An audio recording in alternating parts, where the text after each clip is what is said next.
Al Thompson, everybody. Applause. There it is. Welcome to the show, Al Thompson. Hey, thank you for having me, guys. We spent $100 million an episode? That looks great. Hey, Wow. you know, it's a mortgage, you know. That's how I have to do it in production. Fabulous. You know, but before we get into Johnny B. Homeless and Lenox Avenue, I was looking on your IMDb page. Okay. And by the way, your IMDb page has like 75 things on it. Yeah, I'm you like, gotta this guy stretch works. the finger a little bit and scroll. You really do. Yeah. And I was surprised to find the Cleveland show on there. Yes. The Seth MacFarlane show. Yes, yes. Now tell us about that. I've been on it now for about I think we're at 4 seasons right now, and it's been a great experience getting to work with the crew over there, with Fox and all the great cast members. So it's been an awesome experience so far. Now, how did they find you? Was it just a casting process? You were... No, I've been familiar with a couple of the producers prior, and they've been fans of my work, and we stayed in touch. And when Cleveland show came up, I actually went in and read for Cleveland Jr., and they gave that role to another gentleman, and they still wanted me to be a part of the show. So I play one of the baby's friends, Rollo. His character's name is Walt, so that's who I play on the show. So now, how does that work? Do you read are you there for the table reads? Do you get the whole script? Do you just get your lines? How does it work? And then going into the studio? Usually I'm given a heads up before, and then if I'm in LA, I'm at the table reads, and then I'll record here. But most of the time I record in New York, which is cool because there's a lot of SNL guys who are also voices on the show. So usually I'll do a lot of sessions with them. Sometimes I'll run into other guys like Seth Green, a couple other characters. So it's pretty cool. You're sly. You like going where the SNL guys are. You're in New York with Seth Green, SNL. You have designs, don't you? Yes, no complaints. Unbelievable. So Cleveland show is great, right? I do like that show a lot. And also in going through your IMDb page, I noticed the Royal Tenenbaums, which is one of my favorite movies. I love that movie, Royal Tenenbaums. Yeah. And there's a little applause. Yeah. You saw there. So who are you in that? I play Walter Sherman, which is Danny Glover's son in the film. And for me, Royal Tenenbaums was something that was early in my career once I started to get a lot of films and things. And I got that right after I had 2 projects in Sundance. And I met with Wes Anderson and read for the part.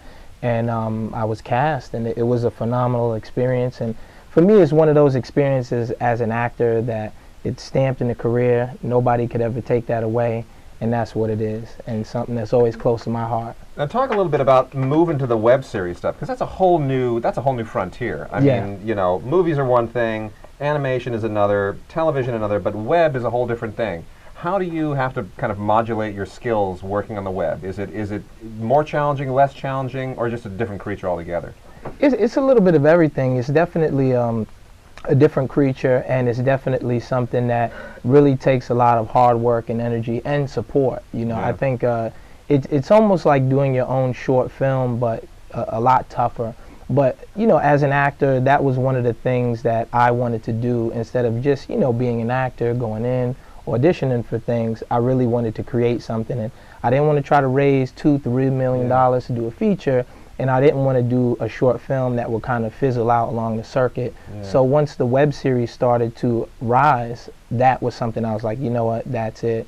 I enjoy this, and this is something that I want to do. A lot of creative freedom, though, I think there, as opposed to if you're working on television or film where there are certain financial pressures. Here you kind of you get to kind of do your own thing. Yeah, and one of the beauties of it is I get to work with my friends. Yeah. People who I've worked with, maybe we've done one movie before, maybe we've just seen each other 1,000 times at auditions, and even directors who I've worked with before that maybe never got an opportunity to do another feature or what have you. I could have them always come on and direct episodes. So that's right. It's a beautiful thing when you can work with your friends and have that tight-knit community of filmmakers that have the skills that are not used out there. Because it's also 2 different sides of who you are. You know, Johnny B. Homeless is a little funnier. Right. Lenox Avenue, a little more. It's a dramatic thing. Yes. You know, is there one that you feel more comfortable doing? I like both of them. I think for me, Lenox Avenue is a little bit more closer to home because the show is based around 3 friends who reside in Harlem, and they're all in different stages of their relationships. And me being born and raised in Harlem, Harlem has changed a lot, and for the better, as far as it being improved from, you know, back in the day where there was a huge amount of, you know, crack and things like that. So it kind of highlights the new Harlem that we don't get to see, and individuals in Harlem who are never really highlighted. You know, individuals have good credit, you know what I mean, maybe have a condo or two that we're used to seeing other elements of people on TV, whether it's 17 or 16-year-olds running around in their parents' Ferrari, things like that, you know. But when I look at Lenox Avenue, I think that could be a Showtime series. Oh, absolutely. You know? You could say that again. Yeah. One more. When I look at Lenox Avenue, I think that could be a Showtime series. My whole crew just wanted to know. Yeah, they go, what's his email? We're all like, what? Everybody perked up. Maybe that was me. Like, yeah, totally. So do you have, are there, because you live in New York, yet you're here Yes. in LA for a couple weeks. Yes. You're taking meetings. Now, is the hope that you could turn Lenox Avenue or John to Be Homeless into something bigger, or do you want to do something else that is bigger? You can't say all of them. Right. I think either way, whenever I create web content, I always create it with the legs to potentially go to TV and not really be more like a one-off kind of web thing. Yeah. So for Lenox Avenue, it would be great to be on a Showtime or HBO or whatever the case. And even, with Johnny Be Homeless, it'd be great to have that on Adult Swim and kind of follow in the footsteps of Children's Hospital and things of that nature. So it could go either way. We are getting a question relating to this. I'll just read the chat room. Onloke asks, why do you do web series? Is it to go to Showtime? Is it creative freedom? Everybody answers is sort of the same, and I know I have a different answer, I think, than most, but what's your answer to that? Why web series? For me, web series, again, it was just something that I felt I would be comfortable with. It wasn't something where I had to go out and raise a bunch of money, and it was something that I had friends who were on this show or that show, and we always wanted to work together, but what could it possibly be together to work on versus waiting for somebody to hire us together? And I guess follow-up more than that is, what do you want with it? What's the point?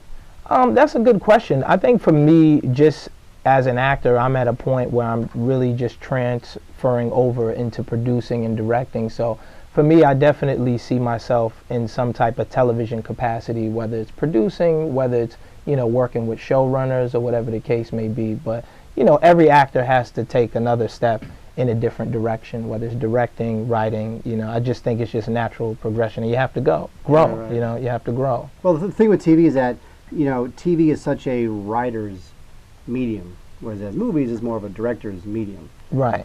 So do you see yourself ultimately doing the writing thing?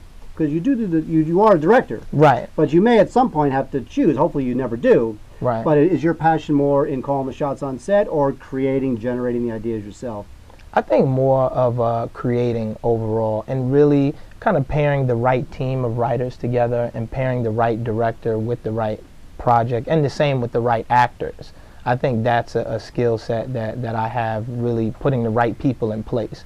So, in the realm of like a Dick Wolf or Stephen Bochco or whatever the case may be in those television senses, but creating good television that really kind of sort of doesn't exist anymore like it used to. That's true. That's true. All the good stuff is is independent. It's on the web.